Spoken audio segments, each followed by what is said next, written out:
ਲਾਗੇ ਗੱਭਰੂ ਦੇ ਤੇਰੇ ਹੱਥ ਜਾਨੀ ਹੋ ਤੇਰੇ ਮੇਰਾ ਮੁੱਲ ਨਹੀਂ ਉਹ ਕੱਟੀ ਅੱਲੜੇ ਹੋ ਮੇਰੀ ਲੱਗਦੀ ਨਾ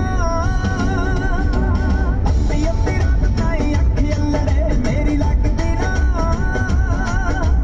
ਅੱਧੀ ਅੱਧੀ ਰਾਤ ਤਾਈਂ ਅੱਖ ਅੱਲੜੇ ਮੇਰੀ ਲੱਗਦੀ ਨਾ ਅੱਧੀ ਅੱਧੀ ਰਾਤ ਤਾਈਂ ਅੱਖ ਅੱਲੜੇ